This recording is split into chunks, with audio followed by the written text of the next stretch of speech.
when economic malaise went unsaid.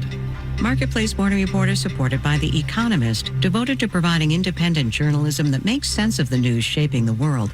More at economist.com or with The Economist app, newsletters, and podcasts. I'm David Brancaccio. It is a national day to remember Jimmy Carter, the 39th president. Let's take a look at a speech Carter made as president that may have left the most indelible mark. It was mid-July 1979, and inflation was running high in the midst of the second oil crisis.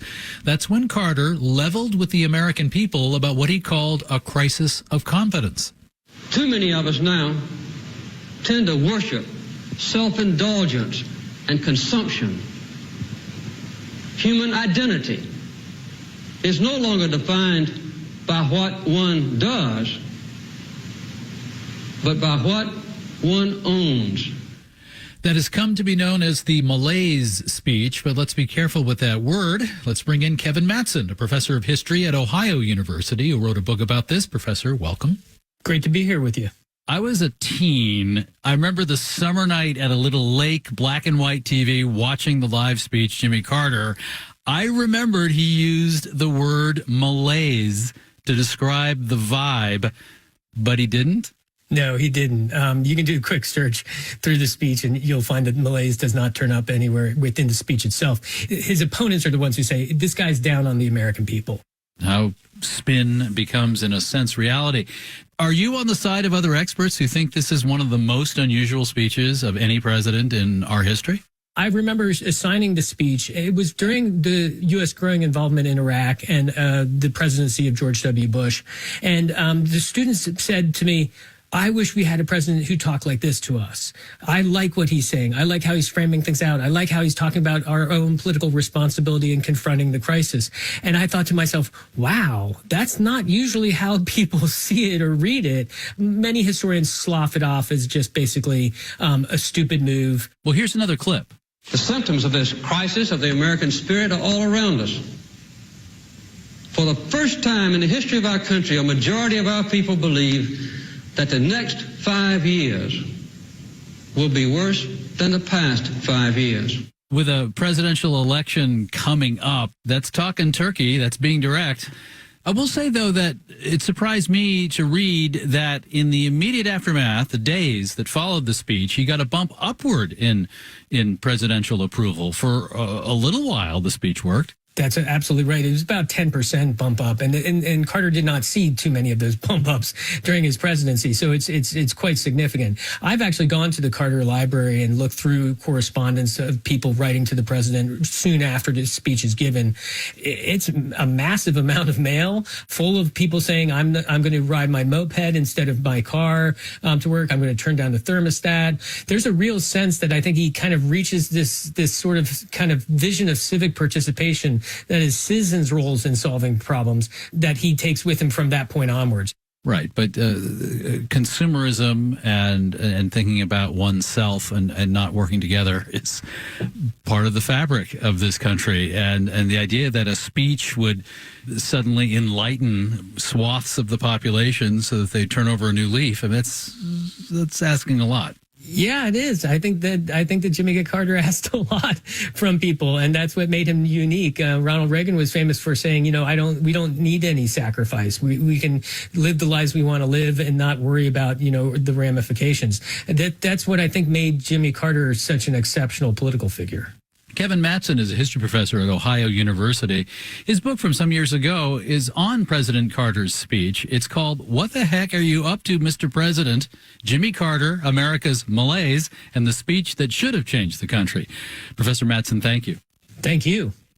In honor of President Carter, many federal offices are closed today. The stock markets are closed. The bond market closes early. There's also news today that a strike by dock workers has likely been averted that would have affected East and Gulf Coast ports. Shippers and the union reached a 6-year tentative deal that includes language on the pace of automation, a package both sides are describing as win-win. And we take damage figures with a grain of salt with fires still uncontained in Southern California, but the investment firm Morningstar is currently estimating $8 billion in insured losses. That would be less than a big Southern California fire back in 2018, the Woolsey fire. A separate J.P. Morgan early take calls the predicted industry losses this time high but manageable. For people, losses will be incalculable.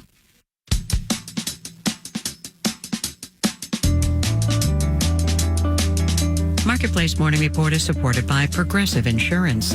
The Name Your Price tool provides a range of coverage options. Progressive.com. Price and coverage match limited by state law. And by Clear Channel Outdoor, an out-of-home billboard company that offers data-driven advertising solutions for businesses big and small. Billboardsforbusiness.com. A re-merger of sorts after 20 years apart. The Service Employees International Union is going back into the collection of unions known as the AFL-CIO, which will then represent nearly 15 million workers. Marketplace's Samantha Fields is here with some details. Samantha? Hi, David. The Service Employees Union represents about 2 million people who work in healthcare and food services and as janitors. They're mostly low-wage workers, and many are immigrants. The AFL-CIO is a group of 60 different unions representing more than 12.5 million workers. They include teachers, government employees, actors, auto workers. It is a very wide range. And as you mentioned, David, the Service Employees Union used to be affiliated with the AFL-CIO for years, but left in 2005, along with the Teamsters, who have not come back. And since then, organized labor has continued to lose power. All right, so why the combination at this moment? So there's a lot of talk about how this is happening less than 2 weeks before Donald Trump is inaugurated as president for his second term.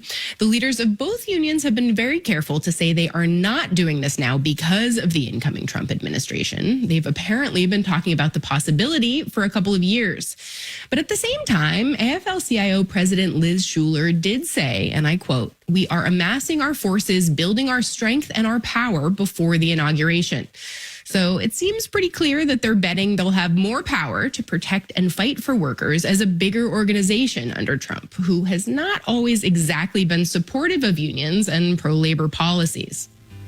All right, Marketplace's Samantha Fields. Thank you for that. I'm David Brancaccio. You're listening to the Marketplace Morning Report. From APM, American Public Media. Thanks for listening to Marketplace Morning Report here on 91.5 WBEZ. And you can hear a wrap-up of the afternoon's business news at 4:30 and 7 o'clock during All Things Considered. Join us at 8.